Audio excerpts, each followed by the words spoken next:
to be a servant of is Ungoated. Shout out to Naya, based here in Charlotte.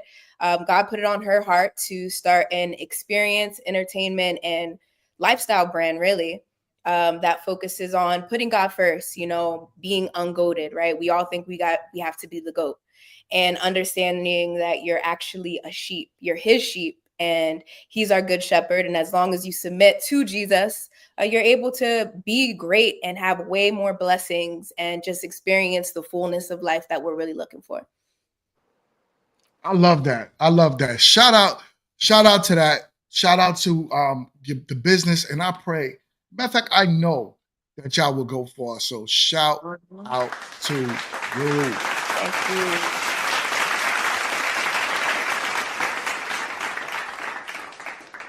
So Matthew, we have Matthew in the building. What up, my brother? What's going on? Thank you. The allergies is kicking my butt right now, so sorry if I sound a little bit raspy.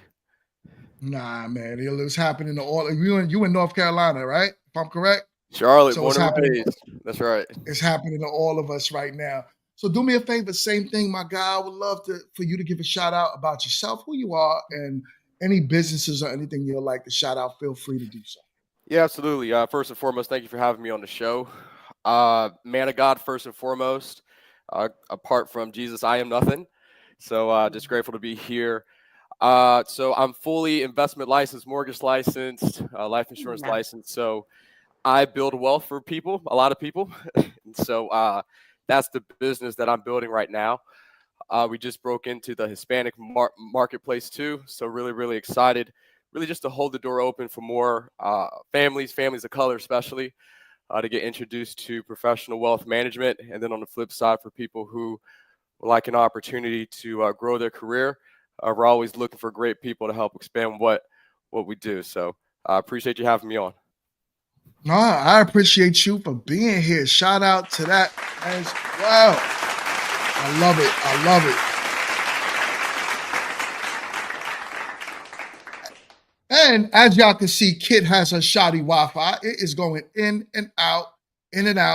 So we are working on that right now, Kit. You need to upgrade your services to Spectrum and maybe ask them if they can give you a gig, because something's going on down there. All right. So hold up. I can't even pull her up, yo. I can't even pull her up. Yo, it's crazy. Professor, what up, my guy? Can't hear you, bro. Oh, you on mute? You like me? All right, hold up. No, I got it. There you go. What up, dope piece and pan fried chicken, everybody in the audience as well as the panel. I feel like God sent me to this panel for such a time as this. I feel like we're having Bible study. Hey, Matthew, just real quick, you are serving the Hispanic community? Yes, sir. Oh man, that sounds. I'm learning Spanish too. So that sound like a fleeting expenditure right there, because all my people are getting sent back across the border. I ain't got no cleaning lady. Ain't got nobody to cut my grass. Oh my God. It's bad out here, man. I got to do all this stuff myself. So if you can find them, let me know. I need a couple people. I got you. This is what I come back to. Oh, you already know. I miss you, down, baby. I miss you, Candace. I miss you. We love you. We love you. Yo, Blockchain, my God. What up, man?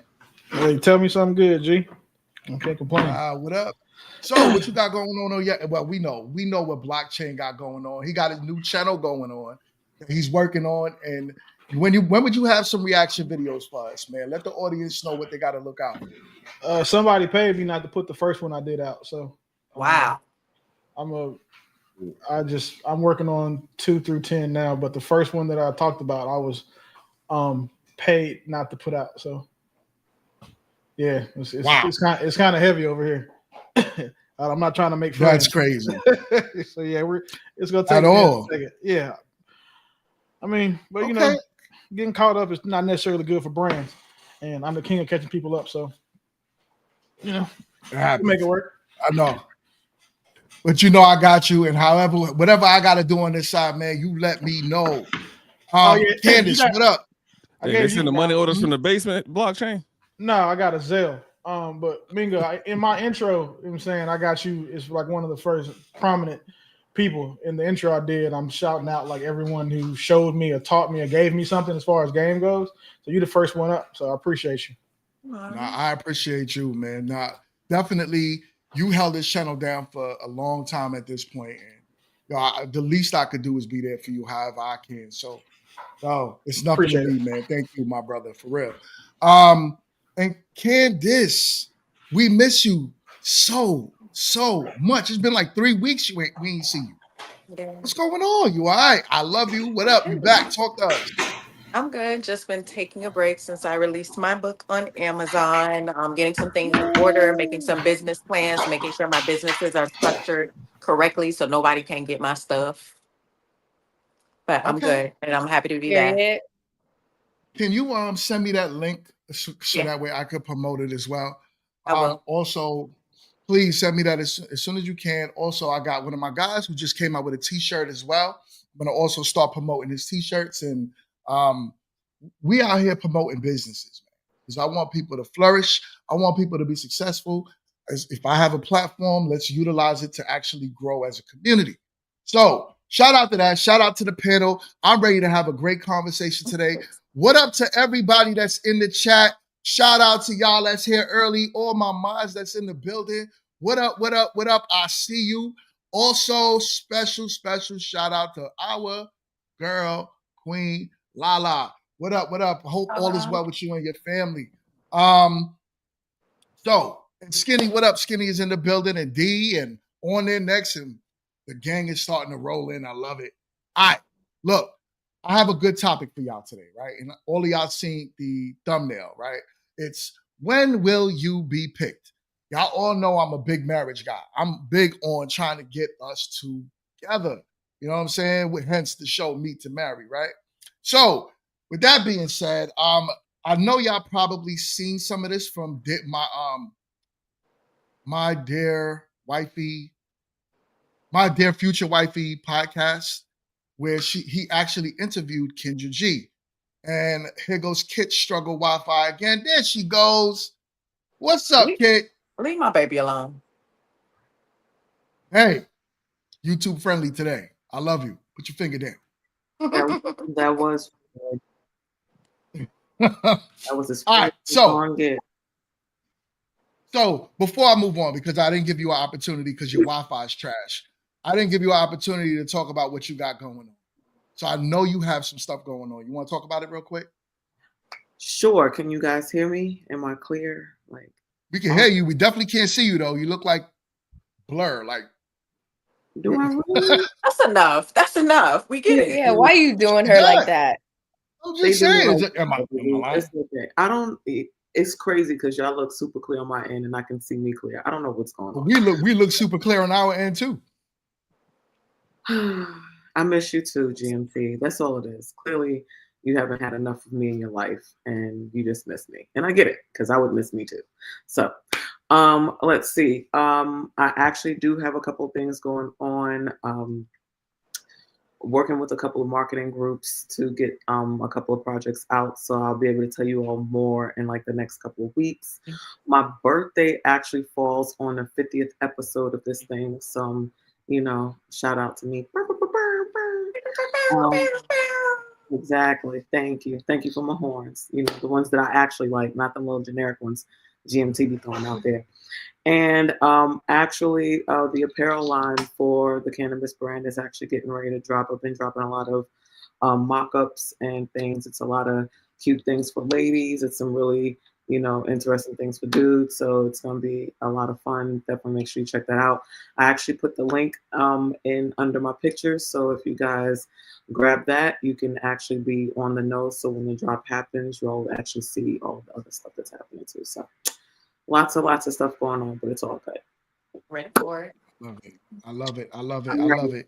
Doing my thing. All right. Well, shout out to you. Shout out to the business. Make sure y'all tap in to everything Kit got going on. She is part of the family, so let's go. So, what's up, y'all? Let's get into the conversation. I am tripping today, so y'all got to bear with me. I've been struggling. Jazz knows my struggles I've been dealing with since I started today. But let's get into it. If I could figure this out, I got y'all, I promise. You got it. All right. You got it. I got it. All right, y'all can see this. Let's play this portion. Your value based upon your income. Right. And so what are you finding in yourself in these dating? Let me ask you this. Do you desire marriage? If I died tomorrow and I wasn't a wife, it wouldn't bother me. No, because you'd be dead. Yeah. So when people say stuff, but let me tell you why. Because bother you dead. no, because there's some people that are like, if I don't get married, it's the biggest None of regret. that matters once you die. No, but you got to hear me out, because I felt like becoming who I was born to be. So let me talk about people always say engagements don't count. And my engagement changed my life, and it helped me understand me, because I feel like most women we're sold the Cinderella story of marriage, right? So when I was young, I was sold the Cinderella story, like, oh, you meet somebody, Prince Charming. So I did what we recommend girls do. I went to college, I went to Hampton University, got into a relationship. After college, we got engaged. And I remember, it's so funny, my mother, everybody was happy. My daddy said to me, he was like, you are not ready to be anybody's wife. My dad knew. He said, you are so ambitious that you're going to have to give up everything of who you really are to be this man's wife. And I remember being so mad at my dad, because I was like, I would think you would be happy, right? But he knew me. So one thing I loved about my engagement is that me and my ex-fiance, we took it serious. And we were like, if we get married, it's me and you until Jesus. Yep. Like, no matter what, if we do this, we end this. And having that pact in the beginning caused us both to really take this as a serious thing. What we learned was we had a real love for each other, but we had different life plans. And somebody was going to have to give up their life plan in order for the family to work. Now, at this time, I'm young. I'm in my 20s. I'm starting off in radio. I'm a graduate from Hampton University, but my first radio job, I made $7 an hour. And I'll never forget. So let's not get into the details of that. I wanted to get into the quick discussion of one part that she actually spoke about was her being in her 20s in college, and that if she did get married at that age, that one of them would have had to give up a lifestyle. So what I would like to get into is the importance to me, and I don't know about to everyone else, of marriage and finding it when you're young. When is it appropriate for us to actually start to focus on marriage and relationships? Or should it just be one of those things that's up in the air whenever you choose? I would like our new panelists to start the conversation. So Jazz, I'm looking at you. What up? What up? Oh, the hot seat. Okay. I would say, just from your initial question, I took the waiting route, and I've seen the effects of that, right? I didn't take it serious. I didn't look for marriage in a way of like, oh, I want to be intentional of having a husband, and going with the flow can have you flow into who knows. So I believe it's important that, there's no age requirement, but the sooner the better in knowing who you are, knowing what you want. And for me, especially knowing I want God in my life, into what he made marriage to be, knowing ahead of time that, yes, the goal is to be a wife and have a husband. So that while dating again, while meeting a man, I have this intention of the long-term goal. I would make better choices in the moment. I also can relate to something that she mentioned in that video, which is, the Cinderella effect. I call it the Disney effect. I feel like we all need to sue Disney on what they did to us, because I grew up watching that, and I think it messed up my expectation a bit, right? Of this Prince Charming, of this whirlwind romance. And it's nothing wrong with wanting love and romanticizing your life, but I think it set an unrealistic expectation of, I'm a damsel in distress, or I'm a princess, if you will. And there's going to be a prince that's just going to show up and just fix everything, right? Just save me. It's going to be great. And it's not realistic. There's still work that I had to do. And, I have to be that princess, if you will, or that wife, or whatever it is that I'm looking to receive from someone. am I even making sure that I meet that? Okay. All right. I actually, I always talk about that Disney effect as well. So I'm with you with that one. Matthew, you are in the hot seat, my God. What up? Talk to us. What up? So, yeah, I think it's important to, at the very least, whenever you first start dating in relationships, like 16 to 18, for sure, whenever you first get started. I think as parents, parents need to be teaching how to really date with intention, so that whenever they get to college, because what's interesting is that in college, I believe personally that you have, I think that that's the last chance that you're going to be in a large pool of diverse people for you to actually go and see what you like, go and see what works, because after that, it's kind of like you're either at work, you're meeting people around work, or it's dating apps, or it's networking groups, right? Right. I think that too, we haven't been taught how to work during that hard season of relationships. So a lot of people expect total comfort in relationships. And so I think that presents its own challenges. But I think it's interesting whenever you look at the dynamics between our community and our white counterparts. And I have an interesting kind of an illustration. So I went to Appalachian State, predominantly white institution, and I went to a private school all my life. So I grew up around a lot of white people. And what's interesting is that freshman, sophomore year, everybody had their fun, right? And then junior and senior year, whenever whoever was in relationships, whenever graduation happened, like 80% of my black peers, they broke up because they got jobs in other areas or whatever have you, and they broke up. Whereas a lot of my white counterparts, they stayed together. They got married. A lot of them started having children at like 25, 26. A lot of them now are on their first or second home. 2 kids, kind of near my age right now, 30. And it's really interesting because I think that if I take a look at their households, a lot of, I think it was modeled a little bit differently in their household as opposed to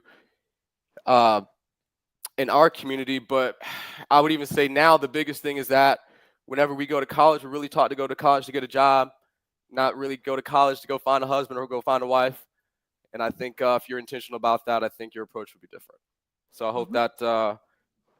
hope that illustrated my thoughts, and I hope that I was clear. Definitely, man. Definitely. I'm with you with that as well. Anyone else? Feel free. Floor is yours.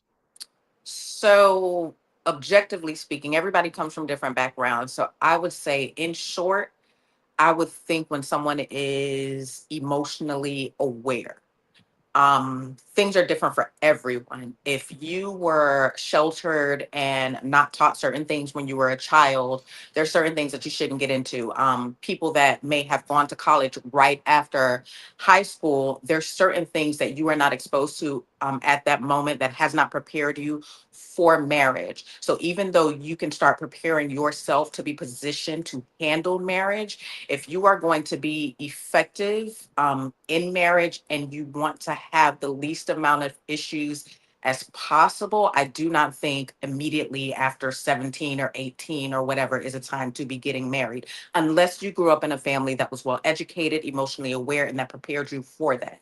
And I'm going to also throw in the whole religious aspect or the faith aspect. That's also another issue. If you were in a family that was built on a family of faith that taught certain principles that were biblical, and you were, and not religious, but actual biblical principles of faith that helped you in life, then I think that is when you're ready. So if you're 18 and your family grew you into that, then okay, it's okay. But if you graduated high school, your parents wanted to keep you a a child, or let you be a child and let you experience certain things when you get in college. You're still figuring yourself out. So you can't be whole going into something else with someone else if you don't completely know yourself. So I don't think it's appropriate. I don't think it's effective to have something effective, because you're going to enter into something having issues that you don't necessarily need to have. There's people that get into things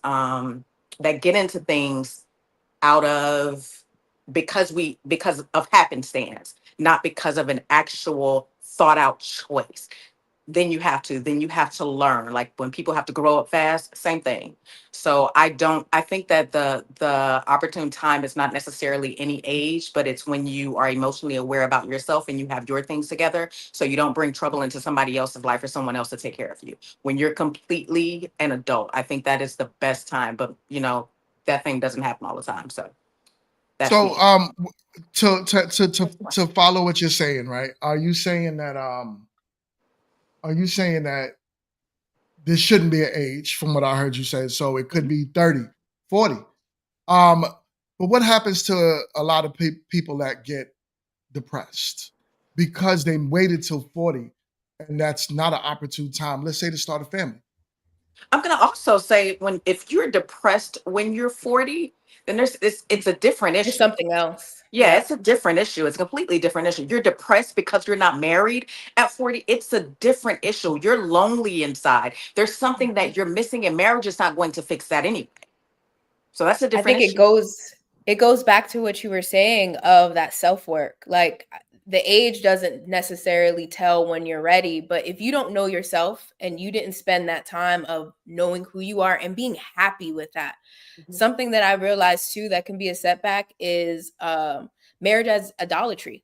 Marriage or seeing another person being your finished product, that you don't do the work to complete yourself. Like, of course you should want marriage, you should want to love and have that person, but if you put that above all else and it's like, oh, I'm 40 and because I don't have this person, my life is, that's a deeper issue. You're still created, you're still here, and you're still living, you still have value as yourself, and you should be okay with being alone, or however it is that you're living right now, not thinking that something else is going to fix it. You get what I'm saying? Like marriage is not going to fix you. That job, a house, all, because we'll put things and ideas of that's where my happiness is, right? Oh, well, if I'm not married by this age, that's it. It's over. That's a mental game that you're going to have to fix first. And that's probably what's blocking you from even being able for your person to see you. Yeah. Well, I'm going to say this, and I'm going to take it from a different aspect, right? Because we've been on this panel, at least some of us have been on this panel for quite the time. And, most men don't really care about how well accomplished, achieved, or set you are, because this is why they call it's a groom, right? So, because they want to be able to groom you into the person that they want you to be anyway. So does any of this even really matter, especially when we're talking about age? And our beloved Chill isn't on here to tell us that we are all a part of the bargain basement brand, at the bottom of the barrel. So since I'm just curious, because if we're talking about, like, I feel like in a way we're kind of going back and forth, because on one conversation we'll talk and they'll be like, no, you don't listen to the old women. Y'all need to be getting these men when y'all are young and in your 20s and can pop out all these babies. And they don't really care if you have much of anything, because they want to mold you like the Play-Doh that you are, and then, turn you into a clay mold and throw you in the oven and cast it, right? Because they don't want you to be remolded. They want to take the clay and they want to make the ashtray that they used to do. You know how you make your ashtray when you're in kindergarten and stuff? They teach you to throw their ash on you. Yep. And then they throw it in the oven and they can bake it. And then now you're a fully made product of what they wanted anyway. So now you're a product of their desires. I don't understand where, and I get what you're saying, Candace, as far as like, it's about age and maturity and things, or just even being mature and knowledgeable of yourself. A lot of that takes time to learn. And a lot of that, if you need that time to learn self, right? But if the self that they want of you is in your 20s, like we have a disconnect somewhere. So somebody tell me, do y'all really give a hot who about how we, you know, show up in that way? Or is it that, no, we want you to be this person, even if you're in your 30s, and now we still have to figure out if your eggs work? Because, you know, that's always y'all worries. Like, we're too old to do things. Like, so I see Professor going back and forth, about to start moving. You know, I see y'all blockchain straight, Look at the blockchain eyes. face I just don't straight. care, you know. Look, first His things face is first. straight. Blockchain First things face is first. straight. We have to think about blockchain for 2 seconds, right? He came on this panel wearing that hat, so we already have to worry about his questionable life choices. Here we go. Okay? Like, you could have chosen any team on the world for this sport, and you chose them. That already tells me that questionable life choices have been made.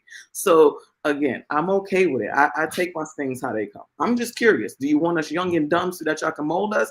Or do y'all want us to be, you know, somewhat older and have a good sense on our heads so that, you know, part of the molding is already taking place? It's all good. Y'all just let me know. I just be here. You know, I just be here. Yo, Professor, what up, man? I'm gonna go last. So Yeah, go ahead. I just heard a whole bunch of nonsense from everybody that has gone so far. Shut up before I don't record with you. Shut up.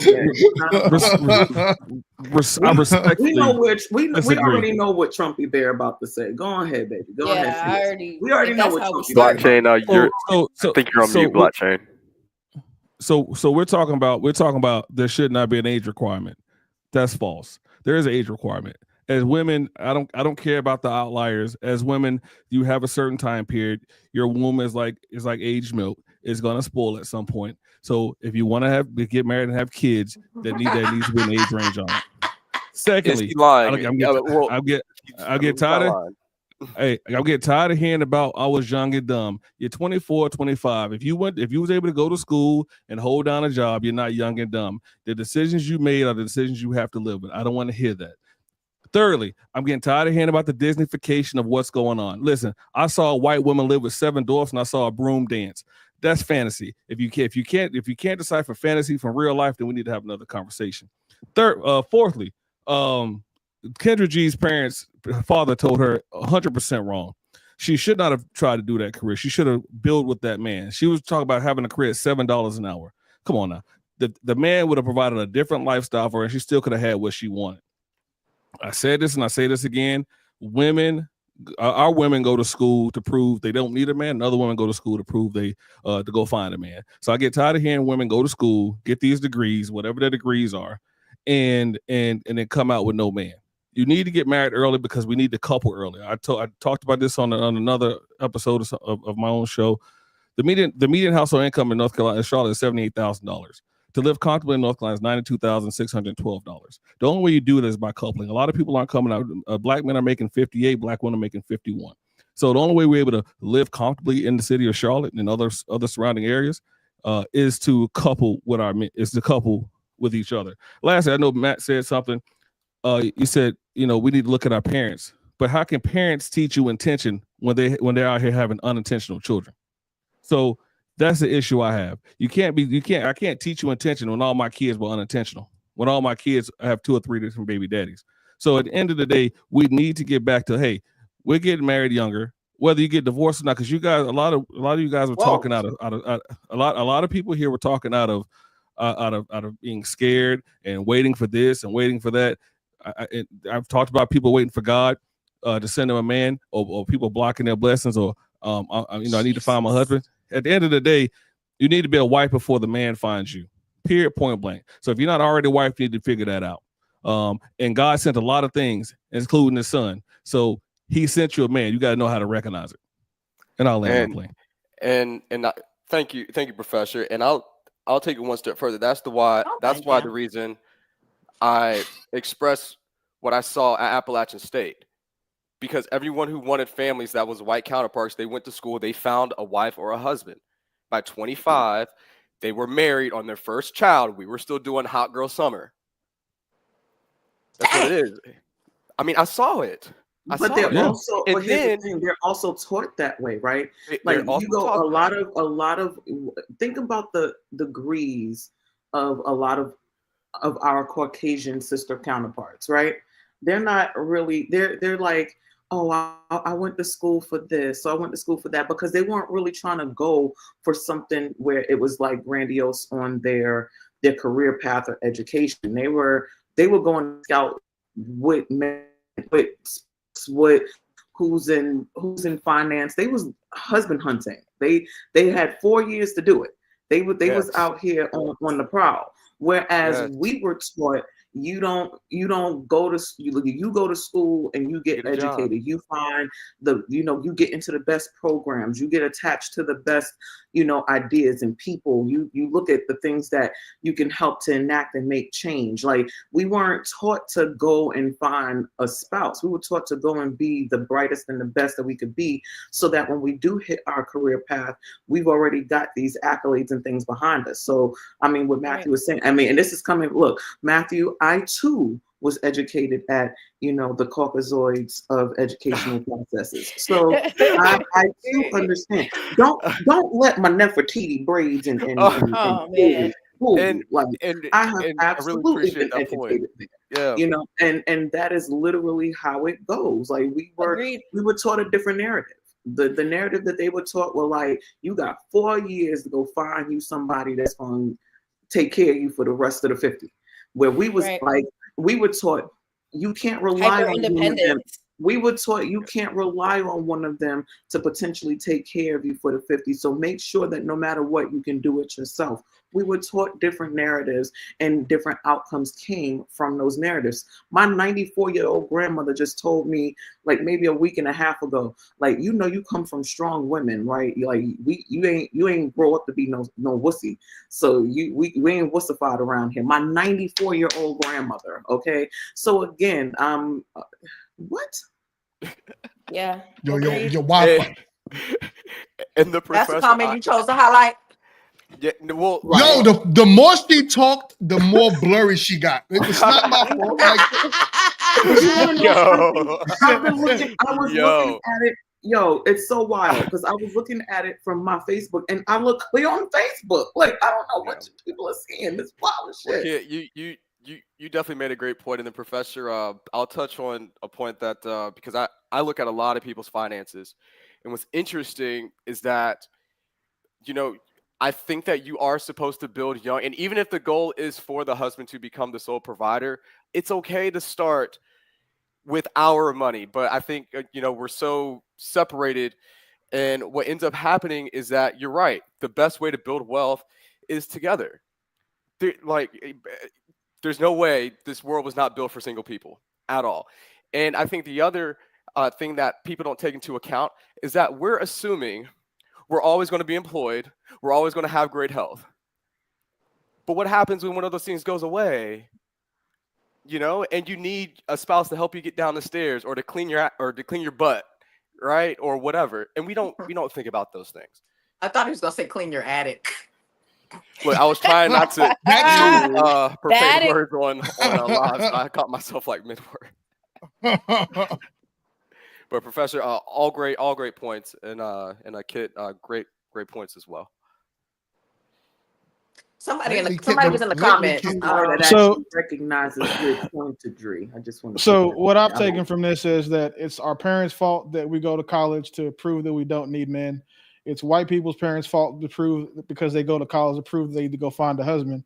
And then it's nobody's fault that what happens to us in the end of the advice we get. Once you're an adult, you're saying your life is the amalgamation of your choices. And what I hate hearing is this: we have this conversation like this about, like, well, what our parents don't realize telling our kids this is, you're encouraging that 3-step cycle that women go through. They go through the whole phase at 18 to 27, the midlife crisis 27 to 30, and then the church girl arc after they're 30. So even in that phase, that's not attractive to men. That's like one of the things you need to understand about marriage is that men, unfortunately, we can control that. So if you want to be selective as a wife, you have to do what it takes to become one prior to, not after you're a girlfriend, not after other stuff. But when women go through these phases, like, I think it's funny how people get older and want to go to church, because nobody chooses God when they're having a good life, when they're in their prime, when they're out here having their hot girl summers. They wait until they're all used up, damaged, tired of men, and then they decide to either become a nurse, a realtor, gay, or a church girl. And A it's realtor? super unfortunate. How realtors catching straight? Because that's what they're all doing. And if she has rhythm, she becomes a stripper for a little while. But either way, though, like the cold part is women are okay giving God the leftovers. What are we meant that we're supposed to get? So now the guys that y'all really want to go find these women who are just good women, the younger ones, which, mind you, necessarily I don't think that way, but the majority of the men that women want the younger, better options that don't have the mileage, the damage, or the miles of dick they've already been through. So now it's unfortunate that that's the commonality, that's the common path that so many women take. They wait until they're older, life's been so hard, and damn, now I want to turn to God because I don't care about morality or God or faith. They do it because they want a new start. They want a new beginning, and they think God is going to give that to them. So I feel bad for Jesus because it seems like he gets the leftovers of the worst of us. That was heavy. I got one thing to say. You feel bad for Jesus because it's the worst of them, but this is my life. Hold up, let Jazz get it. What's up, Jazz? Well, I really just had a question because again, I'm new here, so I don't know, especially Professor and blockchain. One, are you either of you married?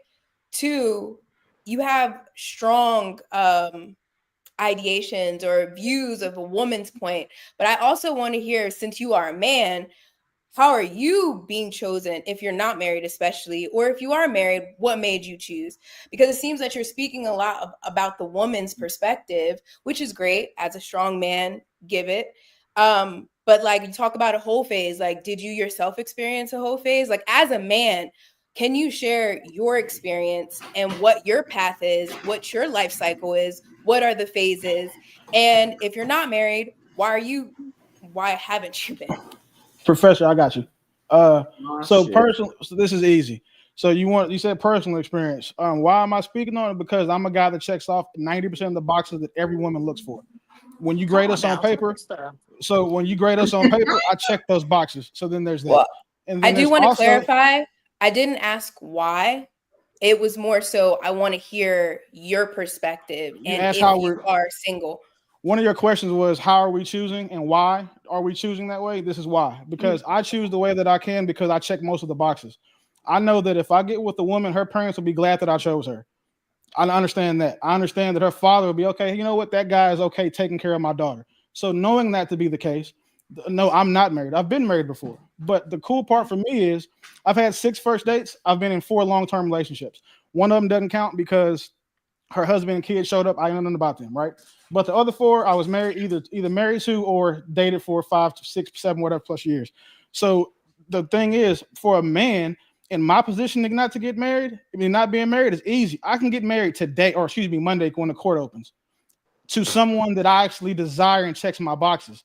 The problem with women is y'all think that y'all can get married the same way we can because you confuse guys' sexual attention to like their long-term, like willing to commit to you. And the majority of those men who are committing to y'all, all they're saying is this: hey, I really want to be sleeping with other women, but I'm going to forego that opportunity if I can get to sleep with you regularly. That's all they're doing when they commit to you. And then so the equivalency isn't there. For guys like Professor and myself, we put ourselves in these positions. These aren't ideations we have. These are beliefs we have based on what we've experienced with women. We've been on these panels and others talking to hundreds and thousands of women, and they're all saying the same thing. So, for example, when I said that women have this 3-step arc, I can point to hundreds and thousands of women that have this 3-step arc. And then every time I hear someone say, well, I'm trying to get my walk right with God, look at the age they're in. They're never in their prime. They're never in those young years like, well, damn, where they get all the attention. They've got all of like their best days ahead of them. They wait until it's almost over. So those aren't ideations. Those are things that I can support with, facts, statistics, and then cases. And there's not anecdotal evidence. Most people on this panel in one way or another has pointed out everything I've said to be true. And it's not a knock on women, but it is an observation that I make on women because I don't pull punches for either side. Kit will explain that to you, or I know you're new, but I'm truthful on both sides of it. So again, when y'all come saying, he made a man cry on another panel, by the way. It was crazy. We don't. Wow. That wasn't his fault. I was talking to his father. I wasn't even talking to him. But the point is that we say these things. Well, excuse me, I speak for myself because Professor may be different. When I say these things, it's based on my life experience. I'm not the guy that has an issue getting good women. I'm not the guy that hasn't. The only thing easier to get than a good woman is a glass of water. But that's because I've put the work in to be what those women want. That's why. I understand most men can't say that. So most men should not have that opinion. Now I understand where you were trying to go with that. But just understand, like, that direction where those questions were coming from won't land over here.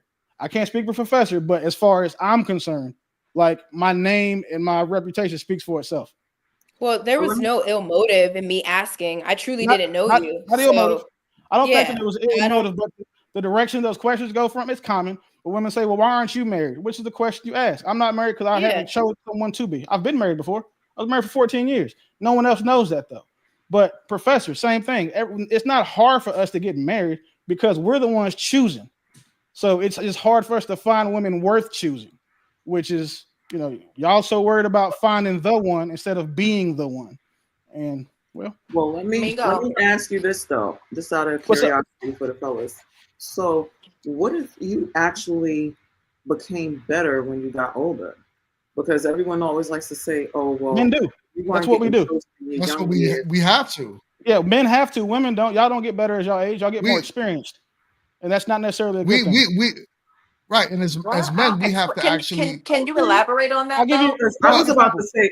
I'll give you a perfect example, Kit, and I'll use you personally. I guarantee that 26, 27-year-old Kit was way more flexible, limber, had been through less, was less sicker of niggas than you are now. Wait.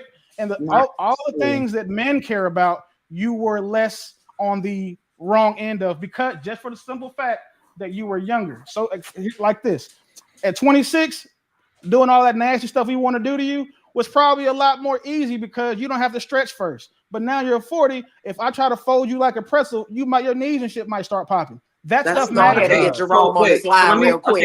This is a family show. Let me get Jerome on this line real quick so we can prove you wrong about this 43-year-old. I smell the tiger bomb all over here, Candace. Whoa.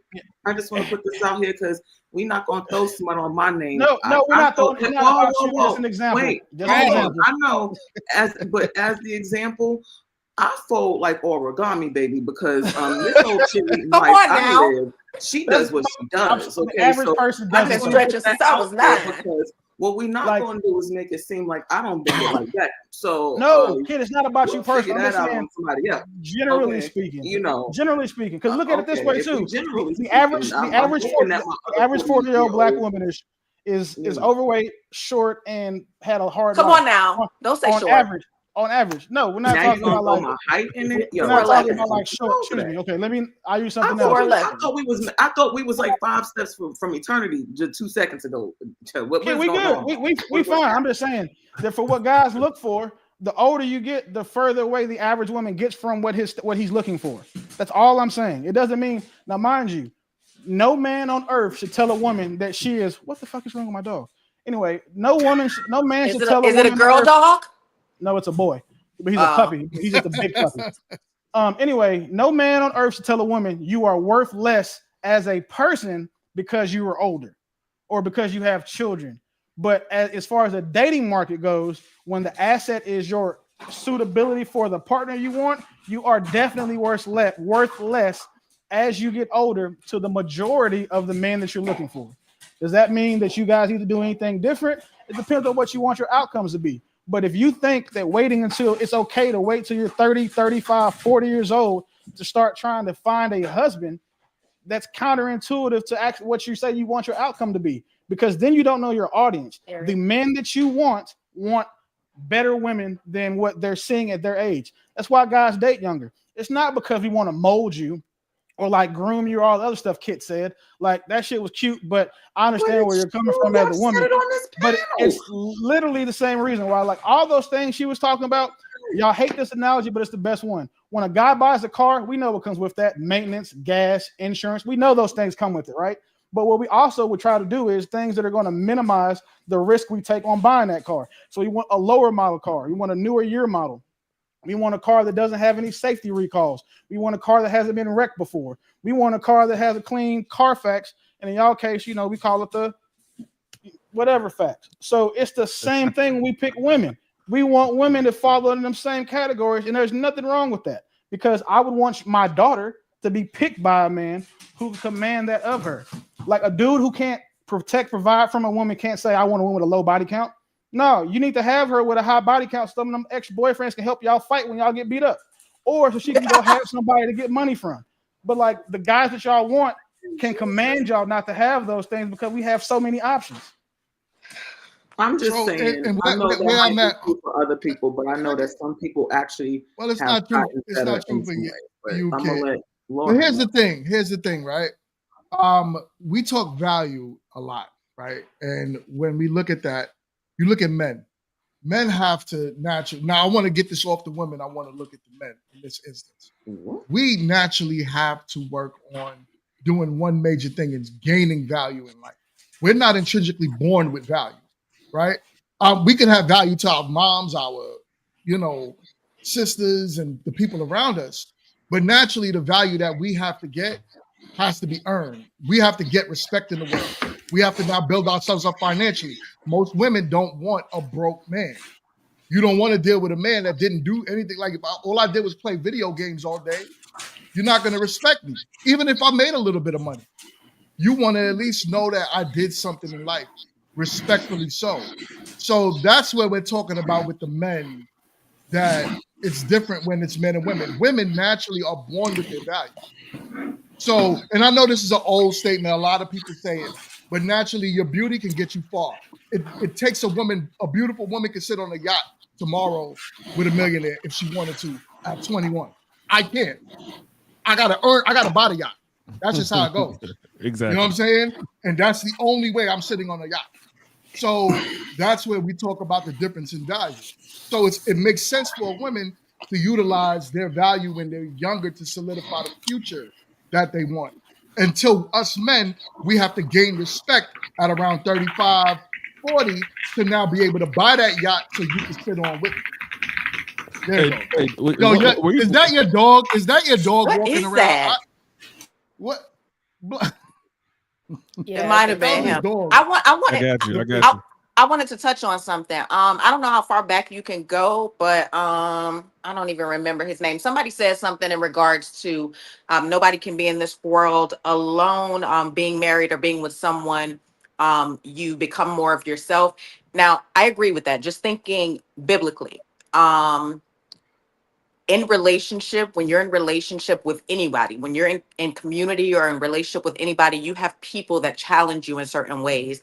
And in marriages, a lot of people go into marriage for the wrong reasons or without the right outlook as what the purpose of marriage. That's exactly it.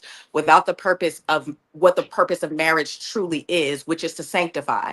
And let's go ahead and put it in a non-biblical way. It's to make you a better person, to bring out the things in you that you can't bring out in yourself. So let's talk about in my former marriage and the marriage that I was in before.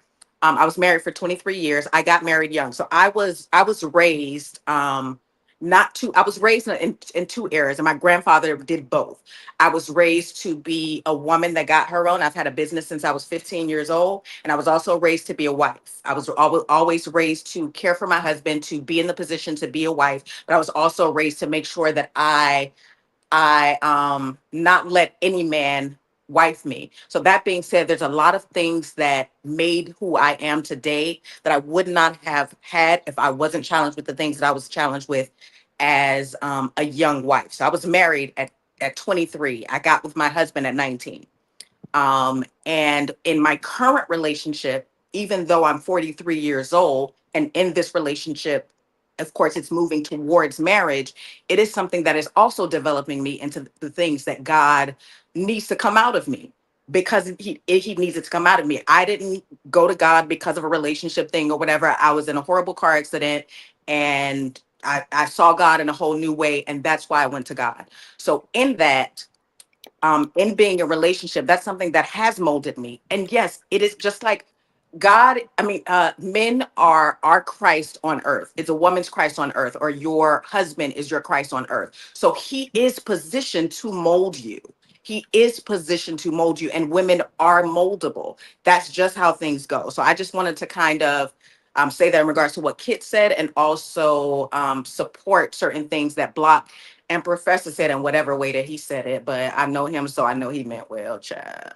But yeah, I think that being in relationship and in something like marriage, younger does help you become more of who you are supposed to be. And I think that that is why a lot of women, because they've pushed away marriage, because they feel like they can do everything that they're supposed to be by themselves until they get to the age and realize that that was not the thing. So now they have to make up that space. And it's harder than because they are older. So yeah.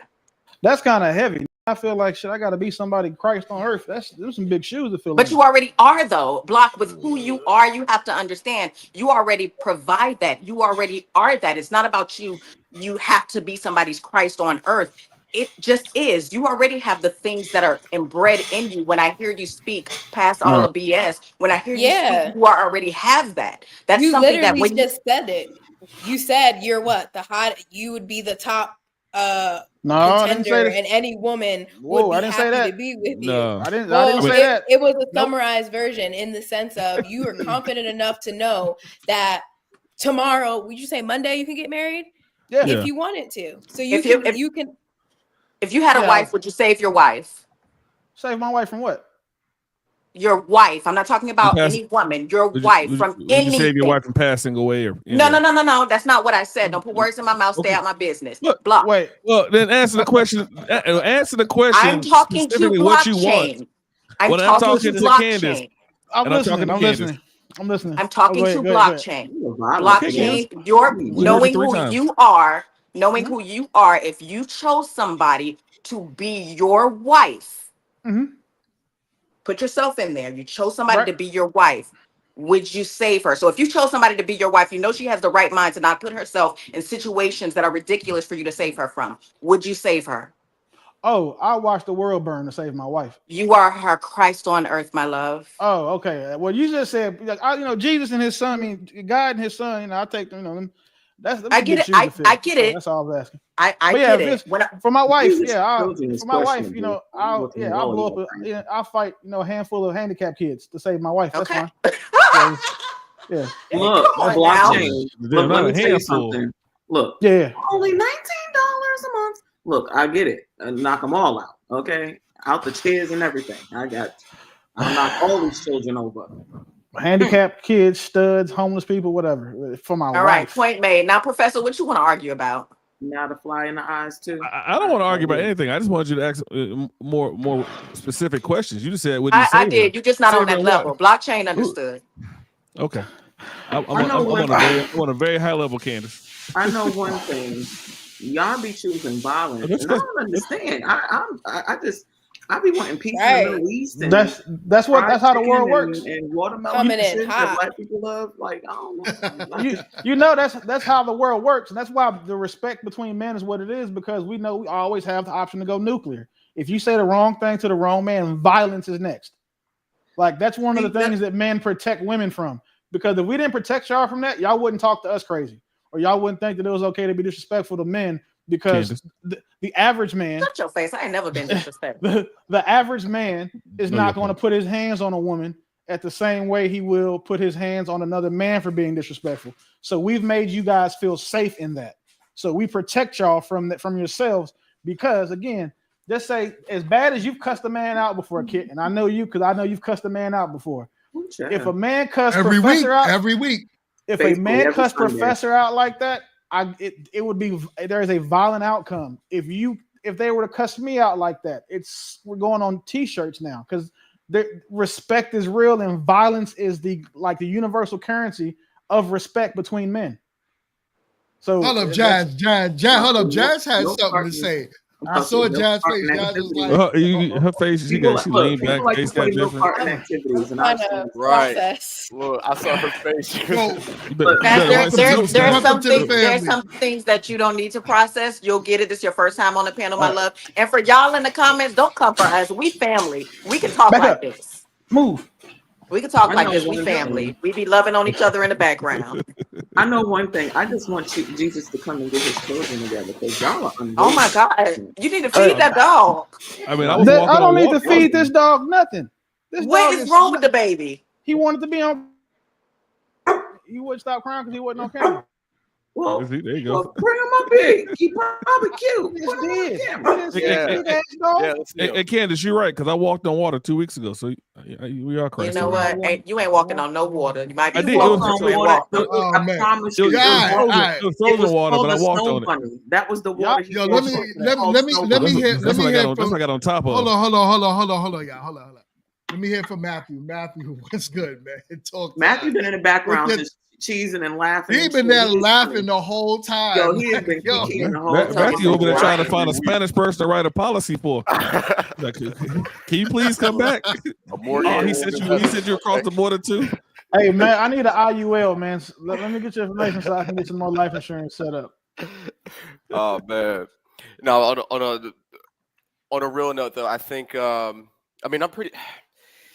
I think it's messed up because I had to really take a look back in history on kind of where, like, how do we even get here? Because it was just amazing to me that at the height of Jim Crow, 1965, we were married at 80%. You know, and it's just like that's easy. You know, feminism and government assistance. There we go. 1969. That was the second point about the Great Society. But yeah, and so whenever I realized that, it's just like, so I'm interested to hear from the professor and blockchain on this. What do you think? Go ahead. Go ahead. I thought you were done. I apologize. Go ahead, brother. No. I was gonna say, like, what do you think? At least for our community, what is the first real step in the right direction for us? So bring back shame. My bad. Go ahead. He's right. Bring back shame. That's part of it, but I know GMT and I've had this conversation, and I think GMT's outlook is a little bit different, a little bit worse than mine. I've told him, I said, I think we're about 20 years apart. I think we're 20 years from getting together at anywhere close to a level we were at in the 60s. Okay. I think that's a minimal that's a minimal assessment there. I think we're so far away from each other that I don't think it's going to happen in my daughter's lifetime. Really? That's how far away I think we are. So the first steps is to me is minuscule when it comes to how far I think we are away. I would say I think that one, we need to bring back shame, because 20 years ago being promiscuous wasn't championed or paid for nor idolized. And then we also need to understand that women don't lead anything in the Black community, but they inspire and motivate everything. 99% of the stuff a man does to grow up to make himself worthwhile as a man is also what makes him worthwhile to a woman, as a wife. I guarantee you, none of the men with money would be spending millions of dollars on cars, jewelry, houses, and clothes if women didn't care about those things. We wouldn't care about going to the gym if women didn't like fit men. We wouldn't be worried about anything that's just unnatural to us or that was required us to work hard and be disciplined in if it didn't benefit us when it came to procuring resources and I'd say in the light of the things we get from women. So I think that's it. And then the lastly, I just think that I don't think that it'll ever happen again how the nuclear family used to be back before first wave, second wave feminism and government assistance. I think that is dead. I don't think that we're going to have a time where, the traditional family is just what's the norm and what's the standard, because we're getting so far away from that now. Like, we can't even protect women's spaces from men that want to, role play as women, or we can't protect children from men who want to make it okay for dating small children. So like I think that era and age is dead and it'll never come back. So those of us who are still holding on to it, I think after our generation, it's over, because with Gen Z, they're accepting, men wearing dresses and painting their fingernails, or girls peeing standing up, or men, competing in women's athletics, or 50-50 relationships, or being like, the house husband, the rate of house husband has increased by 8%, between about 4% over the past 8 years every year.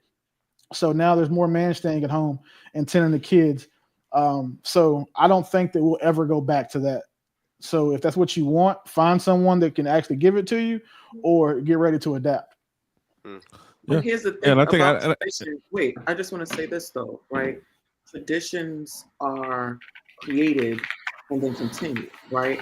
So are we not just in a space where? Hold up, blockchain. I'm gonna mute you. I'm gonna mute you. My bad. Every time you type, you can hear you type in and everything. That mic is crazy. Are we not just at a space where traditions changing, and now we're at a precipice where you've got one set of people who have adapted and grown in this new generation of change, things that we've kind of seen were on the out sectors, right? It wasn't something that was mainstream. It was something that you knew about, but it wasn't treated as just a regular, a part of the regular conundrum that we're all living in, right? So when you have this space where you no longer have like the big mamas, and you no longer have that family dynamic, isn't it up to us to create a new traditional path in which we are comfortable in and we set for ourselves, and then continue that? Because that's what winds up happening when Big Mama dies and no one continues that tradition. 9 times out of 10, either tradition dies and then everything just kind of runs amok, or new traditions are created in those places. I really just feel like we're at a space where what we believe and knew to be true as far as how men should be perceived, how they should act, how they should be in society, the way that women should be acting and perceived in society has now changed. And now the look of it isn't what we know as tradition or what we are used to. So now you have this change the tradition. Well, I think that's a horrible idea. I think it's a horrible idea. But you're thinking that's a horrible idea. Because go ahead. I'm sorry. Wow. I think that you're thinking that's a horrible idea. Hold on, Professor. I want to hear. Yeah. That's why I stopped. I want to hear your response, Candace. Why do you think it's a horrible idea? If I'm understanding you correctly, Kit, and correct me if I'm wrong, you're saying that the traditions of old, since the people who carried on those traditions are now gone, that we should view what's going on now and create our own traditions. Is that what you're saying? To what works for us? What I'm saying is this. What we think and view tradition as is different than this generation is for what they're viewing it as, because it's not even being passed down, because at certain points it's died off.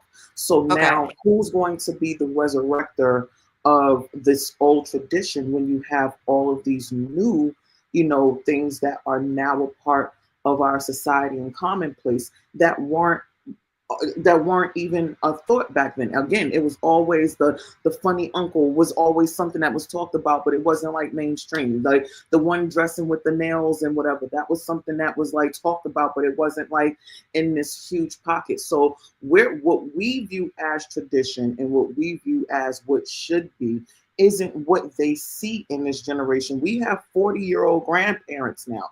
We're at a different place. So what does tradition look like? Because again, tradition starts with how you set something up and then how it's carried on through time and generation. Yeah, I just needed to make sure that I was hearing you correctly. I do not think that people should just, because things are looking different now and the world is changing, that we should acclimate our traditions to adjust to the world, because things are just going to get more out of control. I think that. So then what do you do? what you do is you go back, you find a solidified basis, go back to something that worked, and then you create that tradition. Then it's not just adapt to something that's going on now. That's just like So adapting what to the world. works? If the world Because if decides it to do works, whatever it is the world decides to do, we don't Marriage do that work. because it's what works. I get it, but okay. So what? No, marriage worked as far as how it was perceived, because a lot of older women that I've spoken to who have been married, No, perception is relative, and that's would horrible. absolutely say Marriage got us through that 400 years, they got could us have through done Jim it without Crow. a man. Marriage worked. Okay, if marriage works, so now we have the tradition of marriage, but we also have the tradition of women either being stuck in marriages because they weren't being treated properly, or Those are being cheated choices. on Those are because it personal was choices. financial. That's So not then we the stay in, construct The of it. union but of then a It marriage. doesn't mean the is still the construct is best. wrong. Yeah, Those but are why do we? people and how they get into things. That's the poison that people put into it. The construct isn't wrong. We shouldn't change the The construct. perfect We need union to of a make sure marriage that is we are ready to operate in the proper construct that builds us. okay, so you're trying to build. Okay, let me make sure I understand correctly. You And all are I feel trying like, to hold on, I feel like that okay. is an excuse for us to make it easier on us to redo the construct so that it's easier for us to walk in it. No, grow. Okay. Yeah, I mean, I believe the union of marriage See, I know I don't argue. I'm not is going still back and the forth. best union for procreation and for the establishment of communities, cities, towns, states, countries. Yeah. Yeah, but Candace, but we're on the same side here. I think there are new traditions now. The tradition is have kids outside of marriage and raise our kids, and then complain about the sons that we raise because they're not strong enough. They're too girly. They're living a sprinkle lifestyle. So what Matthew and you are saying, Candace, we need to go back to what actually worked. It works for every other community but us. Why are we the only community that refuses to work together, refuses to get married until we're older, and then we're older trying to have kids at 38, 39, 40 years old, or trying to bring 2-3 kids to our marriage or to a relationship from 2 or 3 different dudes? That's on men and women's side. Go ahead. That's some of that's on the men's side, but that's mostly on the women's. The stuff that you listed, right? But the stuff that's on the men's side that we do is a lot of guys out here trying to have more than one family. A lot of guys out here will be. I want to talk about fucking traditions. One of the things that I think is crazy is we need to bring back shame. Stop cursing, kid. Yeah, people. God damn it. Guys get married and then don't want to cut their hose off. Like how? Like you can't say you fixing to get married. Like it's like a guy, he'll announce his wedding and then there's 15 women mad at him because he's been talking to them, flirting with them, hitting 3 of them, used to hit the other 7, and now he's married. So like that's too common. So the traditions are now not what they used to be. So it's not that the traditions need to be changed or be worked. We need to go back to the traditions that actually worked. Like when we had Christmas every year at your grandmother's house, you open gifts at midnight, you had those types of things, or where you actually had families, role models you could look forward to. One of the benefits about our generation is even if we didn't have it at home, we had it on TV. We had the Cosbys. I don't want to talk about anything else, but Dr. Huxtable was the dad. We had the Carl Winslows. We had the Uncle Phils. You know what I'm saying? We had the Furious, like Boys in the Hood. So we had strong fathers in household where it's a woman and a man dealing with each other, showing like inner workings of family that we could grow up and aspire to. Kids now don't have that. The stuff that they watch on TV and YouTube will have 2 dudes and a girl, have 2 girls, have a girl with 15 cats. It'll have, a girl with like 7 kids. You know what I'm saying? So it's like the stuff that these kids are seeing as they grow up to continue these traditions, there's foreign to them because they don't have it at home. And then what they do have and get the most exposure from are their friends, teachers, and social media. Because if you look at a child's day, a child spends more time with his friends and teachers than he ever does his parents. That's another problem that we have. But traditionally, that wasn't what our tradition was. Back when our tradition was, you came home, your family was there. You had an aunt, we had blended families, or we just had, a relative to live with us that would watch our kids instead of them going to after school programs or just being outside and playing by themselves. So I think that the tradition doesn't need to change. I think that our priorities need to change. And Absolutely. Again, if we bring back shame, then now a lot of the traditions that are common now they're not really traditions, they're just normal. The things that have been normalized now, you bring back shame, that stuff goes away. Well, shame and bullying, because you got to have somebody enforce the shame. But well, I did have one question, and I feel like it kind of ties in what Kit was trying to say, maybe, was because I agree. I believe that we need the foundation and the stability of tradition. But I think there were issues in marriages back then. One example is the multiple families. Like back in the day, women weren't allowed to step out, but a man could have another family or sleeping around. And it wasn't, we talk about bringing back shame, but at least from my perspective as a woman, I feel shame was one-sided. The shame kept the woman together and held to a standard, but men didn't really experience shame. we And who experience black shame. family? And who black family? Yes, Because my yes, mama hold and on, my hold on, grandma and my Wait a great minute. grandma went off on them niggas. We experience Yeah. shame. The world shames us. That's one. So that's one thing that. So there's always the like men do it too argument, and this is where I excel. The world shames men. You know why Professor gets shamed when he gets caught having multiple families? Because he got caught. That's why he gets shamed. And now because you were sloppy and you didn't close your phone, or you left Coretta's lipstick on your coveralls when you came from the factory, like you being sloppy, he gets shamed by his male friends. He also gets shamed by the world after they get divorced. Because when both of those families are broken, no one cares what you did in a relationship. When you get divorced, no one ever asks, well, Dad, what did the wife do? Or it's always the man's fault. That's the first thing they go towards. So we get shamed in a level that women will never understand. And fortunately for you guys, that's great. Because the only things that we can shame you for are the stuff that is just common sense egregious, like taking multiple penises at one time, having kids and not knowing who your father is, taking 4 or 5 penises in a week. Like we shame you for things that are just common sense bad. Men, we get shamed for not being able to pay for 100% of a household in a society where the average income is like $50,000. But y'all don't get shamed for that. But then also you guys get help. There's a safety net for most women when they fail at something. After a divorce, safety net. You know what that safety net is? Alimony, child support, and the court system. I can't agree with that. But it's kind of what statistics. I'm just saying personally. I understand generally. You can't. So that's fine. I got that. Or you're saying you lose your job. Do you know that there is significantly easier for a woman to file for unemployment than it is for a man? You know why? Because you guys get preferential treatment, because we also know that if you guys don't get that money, it's coming from government assistance. So they are mandated to make it easier for women. So like women have a safety net. So that shame that men have is that lack of safety net. The majority of homeless people are men. The majority of people in jail are men. The majority of people dying from workplace accidents are men. That's where our shame comes in. It's literally a life or death type of shame.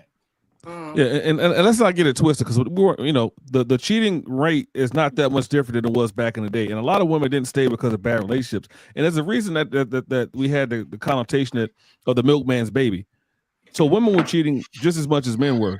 So we can't live that either. But the people who stayed in those relationships, that were good relationships, healthy relationships, they created families, and we need to get. That's what we're saying. We need to get back to, not to the small percentage of women who went through bad situations, who were cheated on, who was AB'd, things of that. So we're talking about the good situations that people were in, where they grew their family, started traditions, and that family kept going. We need to get back to that, not where we are now. That's why I say we're 20 plus years away from where we need to be, because we're so far away from each other.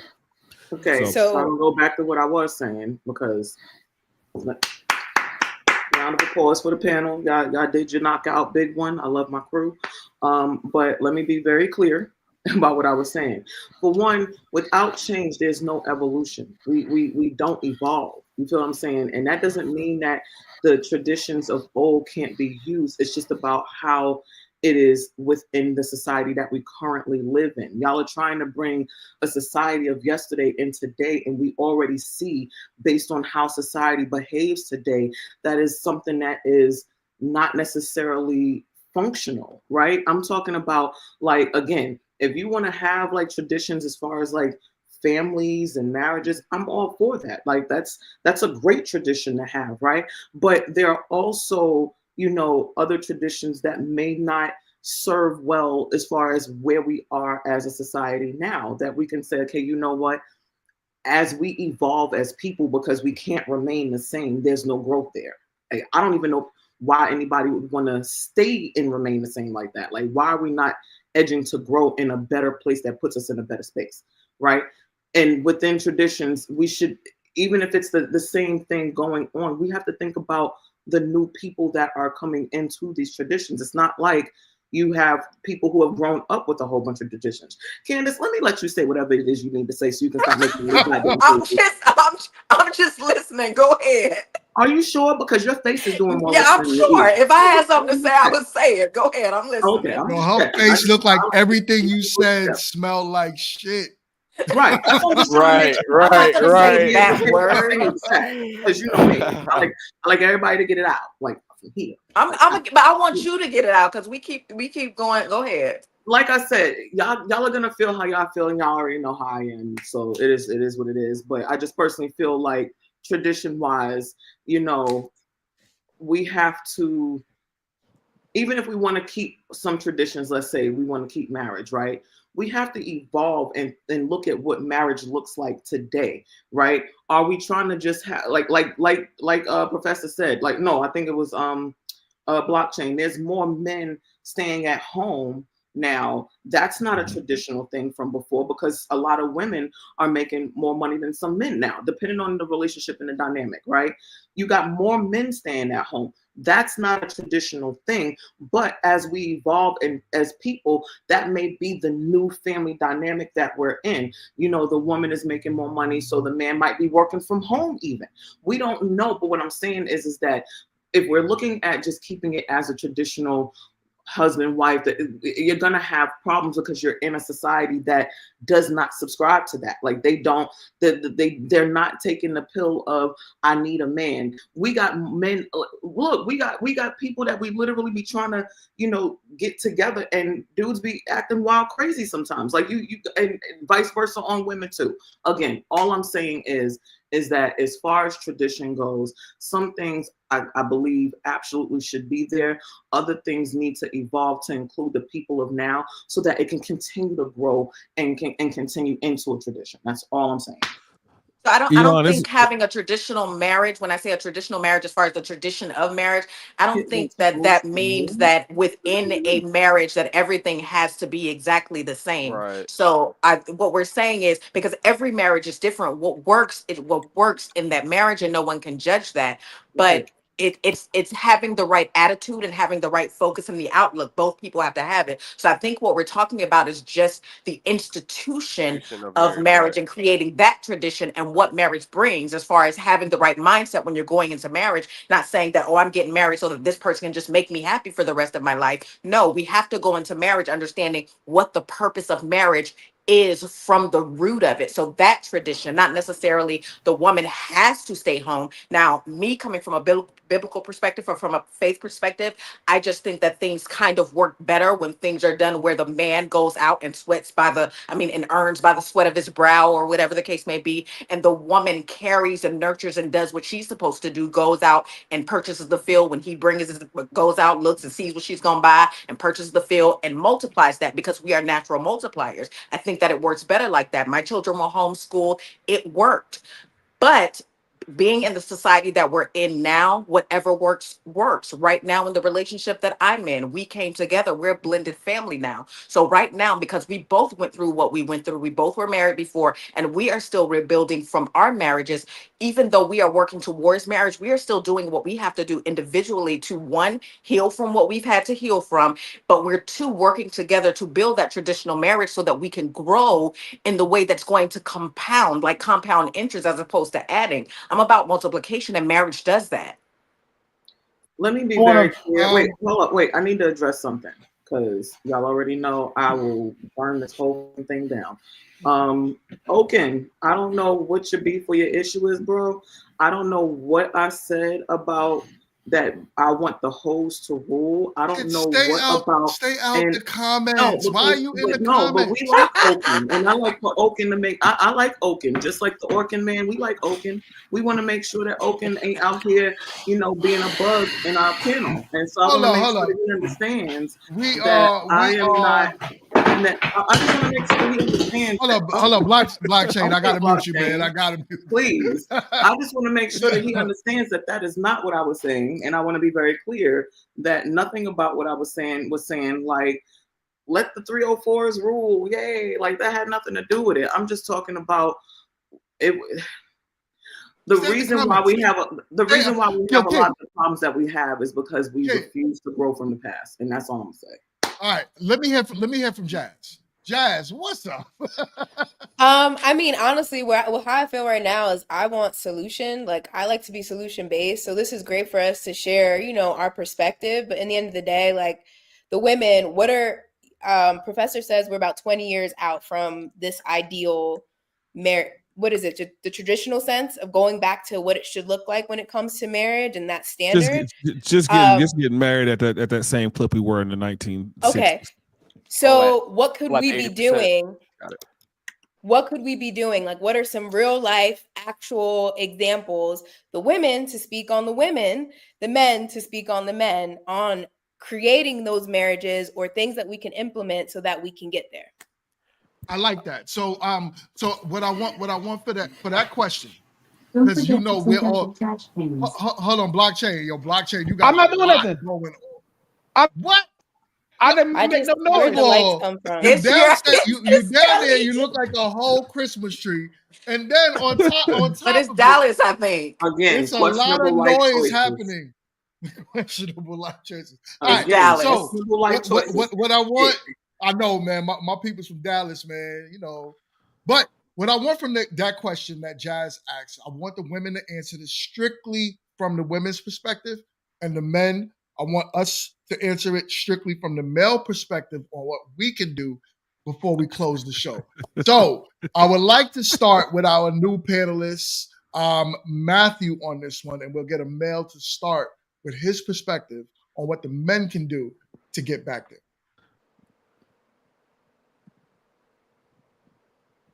Matt, you can't. There you go. No, I was thinking and processing my thoughts. I'm sorry. I think the first thing I'm kind of with blockchain on this one. Shame. So whenever I'm serious, so like whenever we see one of our boys or someone about to go lay a seed unprotected or about to go be a player or whatever have you, or has a roster, but they're talking about whatever have you, like we need to stop that. Personally, even if this is a private conversation or whatever needs to happen, but I think shame on our end is the first step, and I think our shame can be done in privately, like bro to bro and man to man. But I think that's the first step, at least in my perspective. Okay, Candace, from a woman's perspective, what's your thoughts? If I were to have a woman sitting in front of me and she were to ask me, what do I need to do? I would say, honey, you need to understand who you are first. You need to have your own identity, understand who you are before you put yourself in the position to be found by a man, because a lot of responsibility comes with that. And you have to be sure of who you are, so that you aren't going into that relationship expecting something that man was never meant to provide for you. Yeah, so that would be my first thing, and to be completely self-aware and to make sure. And if she, at the point that she decides that she is where she is and she does have the wherewithal to be that self-aware woman, then she needs to start to prepare herself and start to do the research to what it looks like to be a wife, and find someone that matches with that. But pretty much just finding out who she is and making sure that she's not getting into a marriage so that she can feel complete. Okay, I'm with that. Professor, talk to us. Hey, some people say if it ain't nappy, I ain't happy. What? You like snow bunnies? What are you talking about? That's why I said some people say that. I think we need to continue. I think we need to continue to marry outside of our race. Oh my God!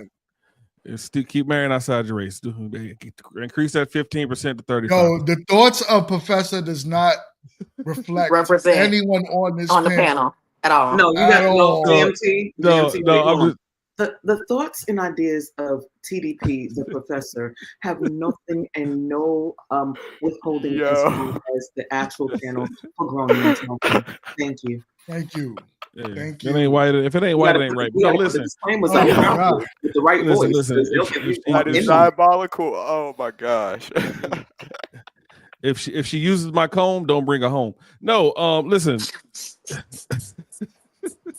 No, but to be quite honest with you, be quite honest with you, Matthew was sort of right, man. You know, I've gotten on friends of mine who had multiple kids outside of wedlock. I think we need to go back to finishing the families that we start. I think we, there's if other races can sleep with a bunch of women and not produce kids, we need to do the same. And I'm very hypocritical when I come to things of this sort. In addition to that, a lot of us are growing up without fathers, either they pass away or they're just not around. We need to find men that we can get mentored by. Someone like yourself, GMT, Blockchain, Matthew, myself. We need to find men in the community that we can be mentored by and actually follow that information. Also, we need to sometimes put our head down, make ourselves the type of man that a woman is going to want, and then we make ourselves that man, go back and find that woman. She more likely than not won't be the same age as you are, so you may want to find her a little younger. But that's the plan, and that's what I would say. You know, at the end of the day, don't let society tell you who you are, what you are. Don't let the women of our culture tell you who you are, what you got to be. Make yourself the best version of yourself, and then go find a woman that fits what you want and that fits the criteria, that's ready to get on your page, and work with you, not against you. Okay. Since you asked first, Jazz, since you this was your question, we'll go to you last. I want Kit to go now, Blockchain, and then I'll go. Then you'll go, then I'll go. You on mute. There we go. I don't know what the hell I'm on. Leave me alone. Ooh. So,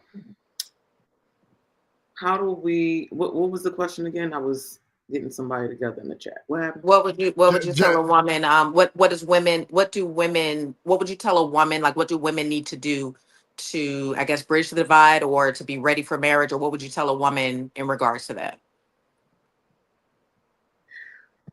Yeah, asking me. Okay. Kid don't understand the question. Look, she like this is like. Look, she just rebooted just now. Her whole brain just rebooted. No lie. It's just like it went from did not compute to like a quick basically. Reboot. Basically, Jazz's question really it was what Candace said, but along the lines of getting it back to how it was in 1960. So the way that we from a woman's perspective, I guess what I would tell a woman would be to value the thing that she's going for, and that starts with valuing yourself, right? I had said something, and just to give you some perspective as to why that's my take on it. Me and a couple of my friends was talking about our scales that we have that basically tell all your business, right? Tell you how fat you are, how much muscle you got, go to the gym. Like, it's real disrespectful, right? And I said, no one has really disrespected myself more than me. And that's the hardest slice of cake to eat, right? So when you're going into these types of spaces where you're joining another person, it's a union, I definitely believe in believing in the value of the exchange that you will eventually have with your person. If you don't value what they're doing, what they're saying, how they're addressing you for certain things that are, big and detrimental to your life, even if it's something small and just has meaning to that person, you'll never truly value the relationship. You have to value the person in it. You have to value the exchange of it, and you have to value what you will bring to it. That's good. Told you I just had to reboot a little bit. Jeez. Yeah, I'm glad. I see. Jesus Christ. That was good. Rough. And every time you talk, literally every word you got blurrier. It's crazy. That's because that's because y'all need to focus on the voice and not the face. This face card ain't declining. I mean, she's straight. Ever. Just focus on the voice. See, focus on that. Like, do that. Go ahead, Block. I was just waiting. It was so stoic. When Block's face gets stoic, he about to cook. But can he cook without that hat on? I don't want to listen to two retarded things at the same time. Like, can we at least get the hat off?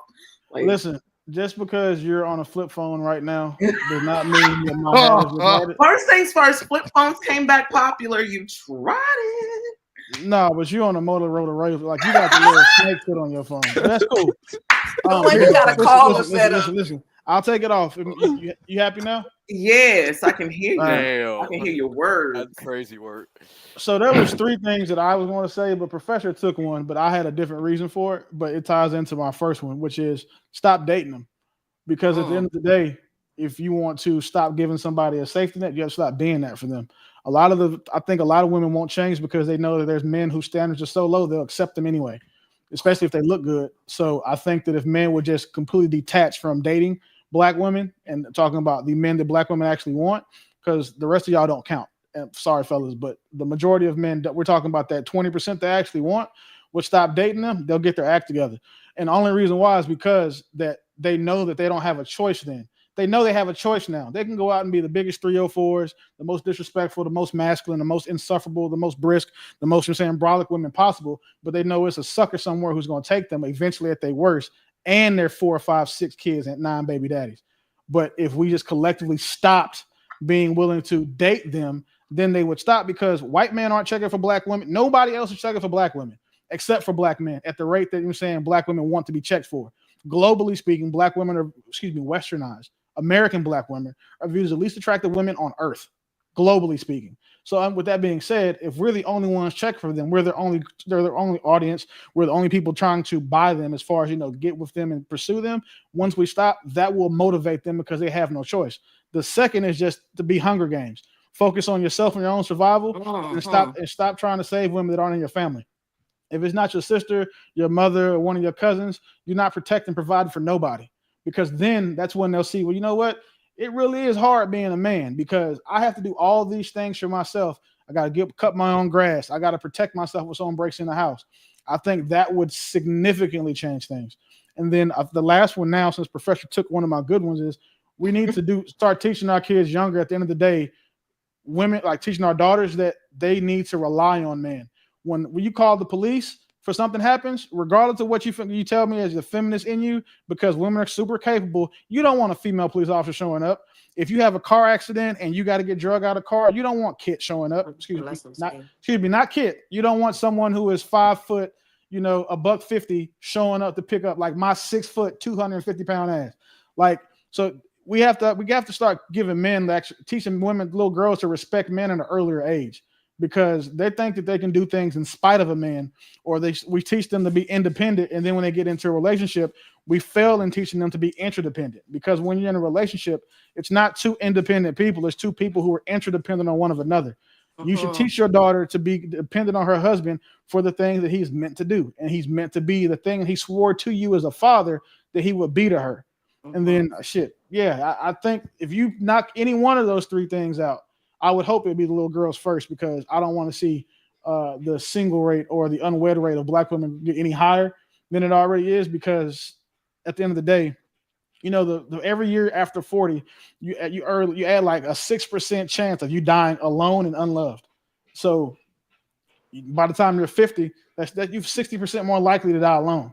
I hate that for Black women. And I do understand that a lot of y'all deserve it, but again, that's not all of y'all. And I don't want that to be the general thing, or like the general outcome for Black women. Like, I don't want you guys to be viewed as the least attractive. I don't want you guys to be the most unwed, the most evicted, or all these other statistics that these guys have for Black women. I hate that, but I think the only way we can change it by teaching our daughters, who are 4, 5, 6, 7 years old, to grow up to be different than the women they're idolizing. Okay. Agreed. Now, that was so good. All right. Nice. Yeah. I mean, actually, Blockchain said his last point was kind of what I felt would be my point. But I guess to piggyback off of that is for us to have a different understanding on what submission is as a woman. I felt like there was a negative connotation associated with that for a long time that goes in with this hyper independence, that goes in with this idea that, oh, I don't need a man, like undoing that. And the sooner the better. So teaching the children and our younger family members that you do need a man, that submission isn't lack or that you are less than, but in it is the power of a woman. You know, that's where that nurture and that support comes from, and understanding that the word submission in itself doesn't take away from you, but allows you to fully step into the role that you're made to be for your man, and allowing a man to lead. And I think women say that, but unfortunately we have it misconstrued of what leading looks like. So it is, what can you buy from me? What, da, da, da. No. Allowing a man to step into that role, and then our job then is to choose the man. So listen to him, you know, watch him, see how he acts with his family, see how he shows up with you in the interactions in his daily life, his values, his morals, and then ask those questions of how the life path, right? Like what vision that he has for his life. And as a woman, then it's your job to say, yes, I see myself supporting that vision and helping you bring that to life. And if it's not, then humbly removing yourself so you're not wasting his time. Yeah. Submission is an art form. Oh, If we look I at it love like that. that. I love that. I'm with that. I'm with that. I'm with that definitely. On my note, right? What I always do tell men is to mentor the young, right? Take young men and put them under your wing. Show them. You'd be surprised how many young men are out there yearning for the attention of a male to teach them. You'd be surprised. I was one of them. And a lot of men that I talk to now didn't even realize that they had it in them. But all they needed was somebody to get down to the level that they are and actually talk to them. Tell them what to do with a wife. Tell them how to be a father, right? Show them the importance of men in society and what and letting them feel that they are important. One thing that you see with a lot of men, we do not, like we said, the workplace death, men, incarceration, men, just everything negative in society falls on a man's shoulder. So you tend to, as men, not feel as important in life. Am I saying something funny, Candace? Candace over No, there I'm in rolling. the comments. We're My bad, laughing baby. at I'm the sorry. comments. We're laughing at the I'm in the comments. comments. Oh Lord, All right. somebody's sensitive.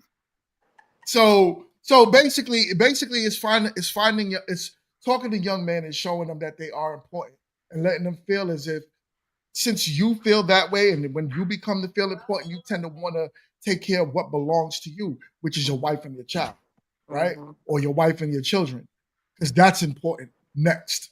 So being able to be a man, mentoring, teaching, guiding our young, right? Whether he belongs to you or not, right? Whether he's just the kid standing on the corner that might need a little bit of guidance. That's what we need to do as men. Talk to other men, but that's where I stand on that. But I love this conversation. We all know that we like to kind of dish out the issues and then come to a solution. So I love that Jazz actually brought that topic of let's find a solution to the problem. Shout out to Jazz for being new to the panel and being able to get what we got cooking.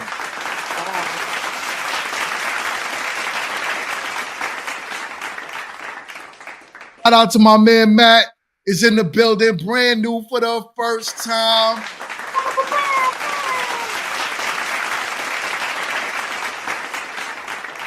So we doing it big. The idea is to not only grow these panels, but each one teach one. And as we move forward in life, at least the majority of people that watch this show can say I learned something from it. And on top of that, I want y'all to stay tuned for Me to Marry Season 2. We are aiming to drop the first episode on Saturday. And if you are a channel member and you are paying for a membership, you'll be able to actually get early access to the show on Friday, 1 p.m. So stay tuned. Me to Marry Season 2 underway. We got a lot of we got some real good episodes. That's all I can say. We got some really dope episodes, and I'm getting ready to cook. We are getting ready to throw it down. It is not Meet to Marry, right? So actually, guys, I got a hoodie that say different. Oh my God. It's Meet to Marry, right? Right. So I can't wait to react to this new season, man. You know, come on now, let's do it, Professor. We got some leather lace fronts and lies. Hey, Mink, listen. I said I was gonna react to the new season too, but I'm gonna send you what I put out before I drop it and make sure it's kosher. Of course. Listen, I'm gonna tell you what I reacted to offline, Kit, and understand. I'm gonna tell you that they paid me $12,500 not to put it out. Close your mouth, Jazz. So I just want to say, guys, next week, 2 monumental things. We are on episode 50 for Grown Men Talking. So Kit, you're not gonna be here. You're not gonna be here with your bull crap next week. Episode 50 in the building. Also, I love it. You know, I'm 6% less valuable next week. Okay, so next Sunday, you know, this beautiful you're a net negative. You know, he said every year you go down 6%. I'm just saying, I'm going down another 6% on this Sunday coming up. I will be this beautiful face will be the amazing 44. So definitely, you know, I just want to make sure. With your old ass. Come with your gifts. Watch your mouth. Come with your gifts. Look, I like dips on my chips. Okay, come with your gifts. Come with your extras because I'm gonna actually pop in because it is my birthday. So yeah. So hold up, you gonna be on the panel for your birthday? For a little bit before I go, you know, I gotta make sure something. She gonna be on here till her internet go out. Hey, I'm gonna show you some love live on the stream, Kid. If you come on for your birthday, I'm gonna be on for my birthday. Look, Kit will be 40%. I hate skinny. Someone take skinny. Someone take skinny. Someone take skinny. What should he say? Yeah, that is. She gonna be 44. She about to be in the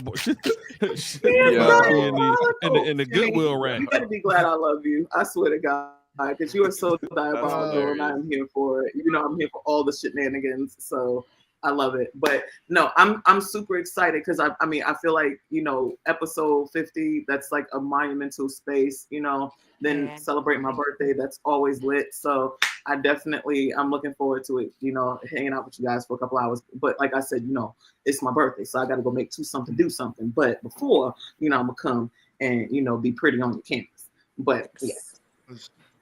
Well, shout out to you for your birthday. I'm looking forward to seeing you. Also, our 50th episode of Open Conversation on Sundays. Stay tuned. We got a lot going on over here on Grown Men Talking. We are growing as well. So thank you to Jazz for coming through. Thank you to Matt for coming through. And I hope we see y'all more because these conversations hold up. You was yo. I can hear you breathing. That's how keep strong y'all asses where y'all at. What? That was just breathing. He just took a deep breath and you heard the whole thing. But so check it. I want to thank both of y'all for coming on today, and I hope that we are able to have y'all here more as we grow this channel, as we do more, as we say, we become a family over here. We joke, we cut up backstage. It's fun. So with that being said, y'all, do me a favor, Jazz and Matthew, hang in there for a little bit so we can chop it up backstage, and I will see y'all on the next one. Peace. Ice Kendrick, hold up. What the hell? Why was Kendra G up there? Hey, take this. That was reminding you. Get your shit together, GMT.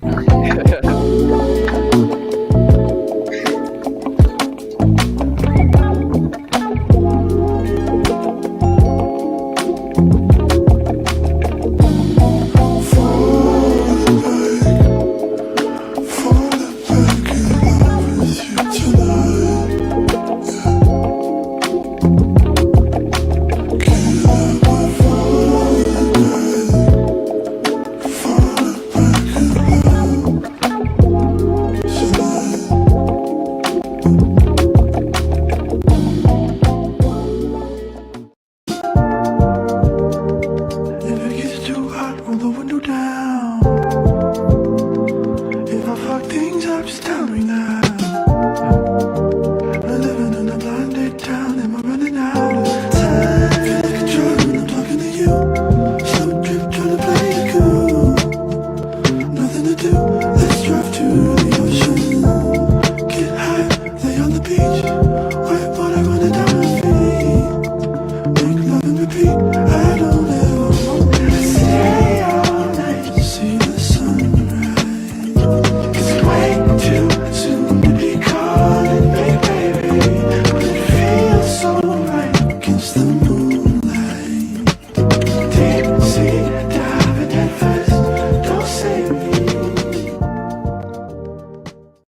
there something I can say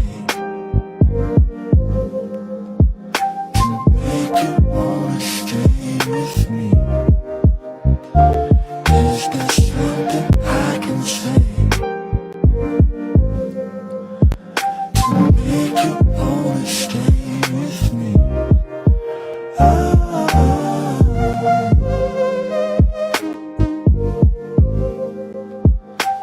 Make you wanna stay with me. Is there something I can do to show my love for you?